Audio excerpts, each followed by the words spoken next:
saya Gian Gada Suraya dengan NIM E1E024 1025.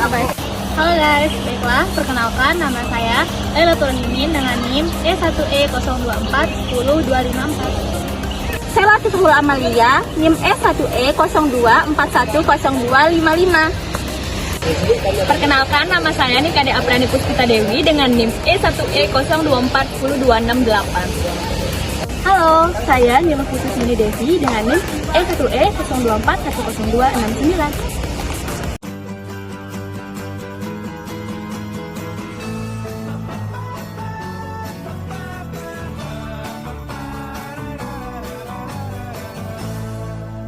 Baiklah, selanjutnya yaitu kami akan melakukan tugas video Yang bertujuan untuk memenuhi tugas UAS mata kuliah Pendidikan Bahasa Indonesia Sekolah Dasar.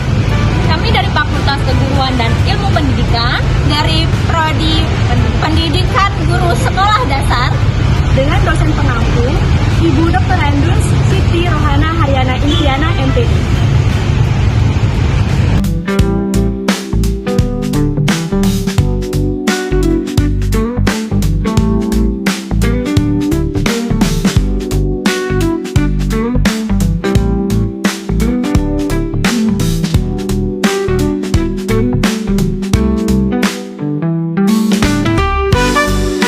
Baiklah, pada video kali ini kami dari kelompok 3 akan membahas hasil observasi kami terkait penggunaan bahasa Indonesia di salah satu sekolah, yaitu di SDN 1 Jeringo.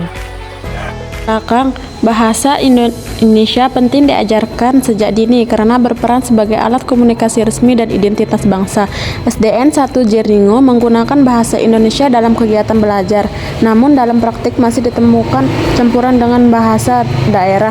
Untuk mengetahui sejauh mana bahasa Indonesia digunakan sesuai kaidah yang benar, dilakukan observasi di sekolah tersebut. Hasilnya diharapkan menjadi bahan evaluasi dalam meningkatkan kualitas berbahasa di lingkungan sekolah.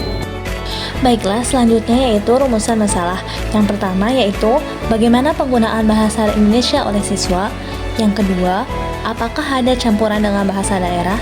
Yang ketiga, apa sikap guru terhadap bahasa tidak baku. Yang keempat, strategi pembelajaran bahasa Indonesia yang digunakan. Dan yang terakhir, bagaimana media dan metode pembelajaran dimanfaatkan. Selanjutnya yaitu tujuan. Yang pertama, mengetahui bagaimana penggunaan bahasa Indonesia oleh siswa dalam kegiatan sehari-hari di sekolah. 2. Mengidentifikasi sejauh mana siswa mencampurkan bahasa Indonesia dengan bahasa daerah dalam berkomunikasi. 3. Memahami sikap guru terhadap penggunaan bahasa tidak baku oleh siswa di luar pelajaran bahasa Indonesia. 4. Mengungkap strategi pembelajaran yang digunakan guru dalam mengajarkan mata pelajaran bahasa Indonesia. Yang terakhir, mengetahui media dan metode pembelajaran yang digunakan guru untuk meningkatkan kemampuan berbahasa siswa. Baik, saya sebagai pemateri 1 ingin membahas tentang penggunaan bahasa Indonesia oleh siswa. Yang pertama itu bahasa daerah saat interaksi antar teman, yang dimana siswa ini lebih sering menggunakan bahasa daerah saat berbicara dengan teman sebayanya saat istirahat atau di luar kelas. Bahasa daerah ini sering dianggap lebih nyaman dan cepat dalam berinteraksi. Penggunaan ini juga memperkuat rasa kebersamaan dan identitas budaya. Yang kedua itu bahasa Indonesia saat berinteraksi dengan guru. Siswa diwajibkan menggunakan bahasa Indonesia saat di kelas atau berbicara dengan guru. Bahasa Indonesia digunakan dalam menjawab pertanyaan, berdiskusi, dan menyelesaikan tugas. Menunjukkan kesadaran siswa terhadap peran bahasa Indonesia sebagai bahasa resmi pendidikan. Yang terakhir itu ada pergeseran bahasa. Siswa berpindah antara bahasa daerah dan bahasa Indonesia sesuai lawan bicara mereka. Siswa yang lebih dewasa biasanya lebih fasih menggunakan bahasa Indonesia saat berinteraksi kepada guru maupun teman mereka. Namun dalam situasi santai, sebagian masih kurang percaya diri untuk menggunakan bahasa Indonesia.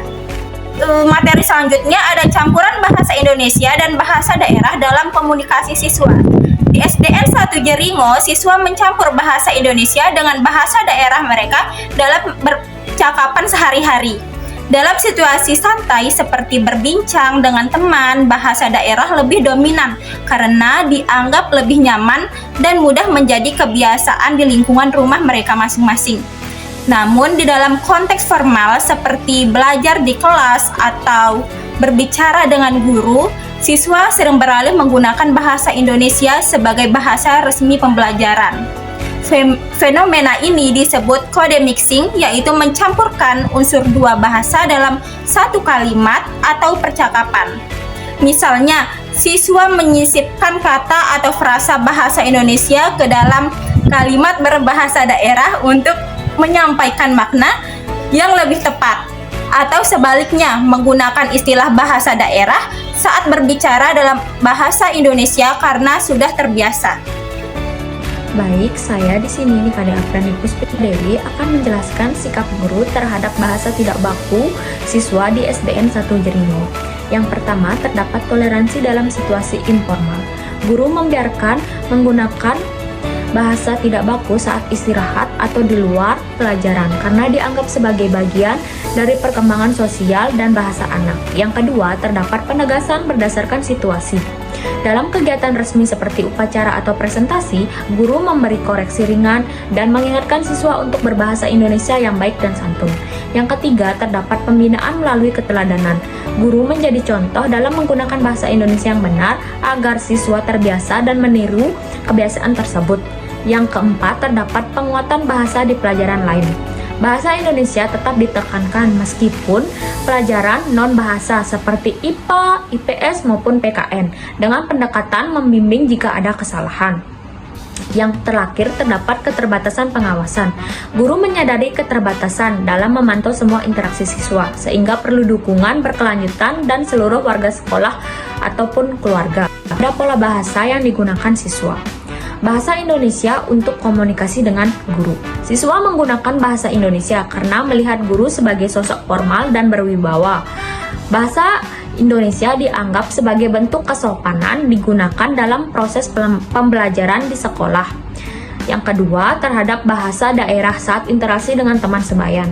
Dalam percakapan santai, siswa lebih nyaman menggunakan bahasa daerah seperti bahasa Sasak karena terasa lebih akrab dan mencerminkan kedekatan emosional. Strategi pembelajaran bahasa Indonesia. Yang pertama, terdapat pendekatan konselektual atau CTL. Guru mengaitkan materi dengan kehidupan nyata siswa seperti menceritakan pengalaman pribadi agar siswa terbiasa menggunakan bahasa Indonesia dalam keseharian. Yang kedua, pembelajaran tematik terpadu. Bahasa Indonesia diajarkan melalui tema yang terintegrasi dengan pelajaran lain seperti IPA, PKN maupun IPS agar siswa menggunakan secara luas. Yang ketiga, terdapat kegiatan berbicara dan diskusi.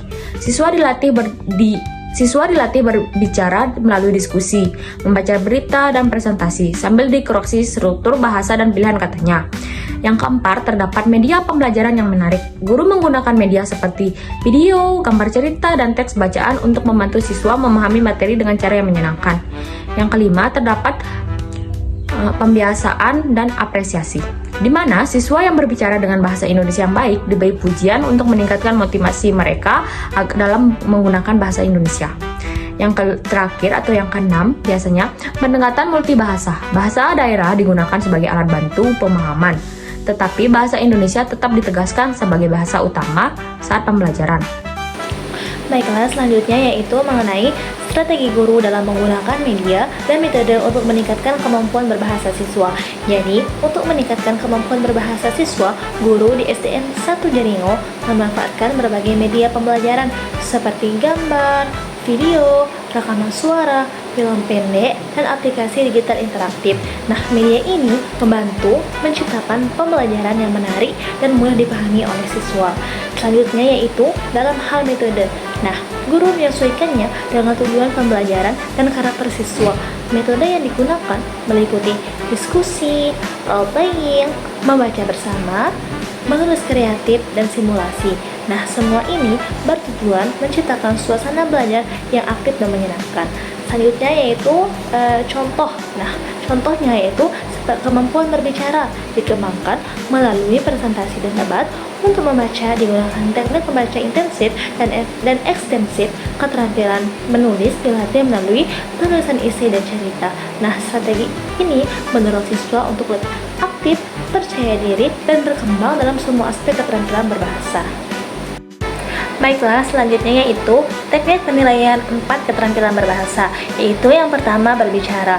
Nah, dinilai melalui kegiatan seperti presentasi, wawancara, dan bermain peran. Nah, aspek yang diperhatikan meliputi kelancaran, pelafalan, struktur kalimat, dan keberanian menyampaikan gagasan. Penilaian biasanya dilakukan secara langsung menggunakan rubrik. Selanjutnya yaitu menulis. Nah, guru menilai hasil tulisan siswa berdasarkan struktur teks, tata bahasa, pilihan kosakata, dan keterkaitan antar gagasan dalam tulisan. Selanjutnya yaitu membaca. Nah, penilaian ini dilakukan dengan soal pemahaman bacaan yang mencakup aspek literal atau tersurat, interpretatif atau tersirat, kritis dan kreatif untuk mengetahui sejauh mana siswa memahami isi teks. Dan yang terakhir yaitu menyimak, yang dimana siswa mendengarkan cerita atau percakapan lalu menjawab pertanyaan atau merangkum isinya. Penilaian fokus pada akurasi dan pemahaman makna dari informasi yang didengar. Saya Nilo Putus Nili Devi akan membahas materi mengenai pembekalan pemahaman tentang imbuhan dan kata dasar. Penguasaan terhadap struktur kata, khususnya imbuhan dan kata dasar, merupakan salah satu aspek penting dalam pembelajaran bahasa. Pemahaman ini sangat berpengaruh terhadap kemampuan siswa dalam menyusun kalimat yang tepat, baik secara lisan maupun tulisan. Guru telah berupaya untuk memberikan pembekalan mengenai berbagai jenis imbuhan, seperti awalan, akhiran, sisipan, dan gabungan imbuhan. Pengajaran dilakukan dengan menyertakan contoh dan latihan pembentukan kata turunan. Misalnya dari kata dasar ajar dapat dibentuk kata-kata seperti mengajar, pengajar, dan pelajaran. Kegiatan ini biasanya diintegrasikan ke dalam berbagai keterampilan berbahasa seperti membaca dan menulis. Selain itu, siswa juga diajarkan cara membedakan antara kata dasar dan kata berimbuhan melalui analisis morfologi dan latihan klasifikasi. Tujuan utamanya adalah agar siswa dapat menggunakan kata-kata tersebut secara tepat dalam konteks yang berbeda. Pembelajaran ini tidak hanya meningkatkan perbendaharaan kata siswa, tetapi juga mendukung pemahaman mereka terhadap struktur dan makna kalimat secara keseluruhan. Walaupun demikian, pembelajaran imbuhan dan kata dasar masih menghadapi beberapa kendala, seperti keterbatasan waktu, kurangnya motivasi belajar siswa, serta minimnya media pembelajaran yang menarik. Oleh karena itu, dibutuhkan inovasi dalam menyampaikan materi, seperti penggunaan permainan bahasa, media visual, atau penerapan pendekatan berbasis proyek untuk membuat siswa lebih tertarik dan mudah memahami materi. Oke, materi selanjutnya yaitu apa upaya guru dalam menyampaikan materi agar materi tersebut mudah untuk dipahami siswa. Jadi keberhasilan dalam pembelajaran bahasa Indonesia sangat dipengaruhi oleh teknik penyampaian materi yang digunakan oleh guru. Salah satu metode yang terbukti membantu siswa dalam memahami materi adalah pendekatan naratif atau bercerita. Dari hasil pengamatan dan wawancara, diketahui bahwa sebagian besar guru berupaya menyampaikan materi secara komunikatif dan menarik, menggunakan pendekatan cerita yang mudah untuk dipahami siswa. Biasanya, guru memulai pembelajaran dengan pengantar berupa cerita pendek yang memuat unsur kebahasaan, atau mengaitkan materi dengan pengalaman nyata siswa. Strategi ini tidak hanya membuat siswa lebih mudah memahami konsep yang diajarkan, tetapi juga menciptakan suasana belajar yang lebih menyenangkan dan tidak membosankan. Selain itu, guru juga menyederhanakan bahasa yang digunakan dalam menyampaikan materi dan menjelaskan istilah baru dengan menggunakan perbandingan yang familiar bagi siswa. Contohnya, saat menjelaskan topik imbuhan, guru menggambarkan proses perubahan kata seolah-olah kata tersebut sedang berpakaian baru, sehingga siswa lebih mudah memahami makna yang berubah. Dengan strategi ini, siswa cenderung lebih aktif terlibat dalam proses belajar dan lebih cepat menyerap informasi karena materi dikaitkan langsung dengan kehidupan sehari-hari mereka. Namun demikian, keberhasilan metode ini tetap bergantung pada kemampuan guru dalam mengajar, suasana belajar di kelas, dan karakter dari siswa itu sendiri. Baik, Saya akan menjelaskan pendekatan dalam mengajarkan bahasa Indonesia. Yang pertama, pendekatan komunikatif. Pendekatan komunikatif ini fokus pada kemampuan siswa dan menggunakan bahasa untuk berkomunikasi serta guru mendorong siswa aktif berbicara, berdiskusi dan menyampaikan ide agar mereka terbiasa menerapkan bahasa dalam kehidupan sehari-hari. Yang kedua, pendekatan kontekstual, yang dimana materi ini dikaitkan dengan pengalaman nyata dan misalnya saat belajar teks prosedur, siswa menulis langkah membuat makanan favorit sehingga pembelajaran terasa lebih dekat dan relevan. Yang ketiga yaitu pendekatan tematik. Pendekatan tematik ini bahasa Indonesia dipadukan dengan nama pelajaran lain. Contohnya, jika tema kelas adalah lingkungan, maka kegiatan berbahasa diajarkan pada topik lingkungan untuk membuat pembelajaran lebih fokus dan menyatu.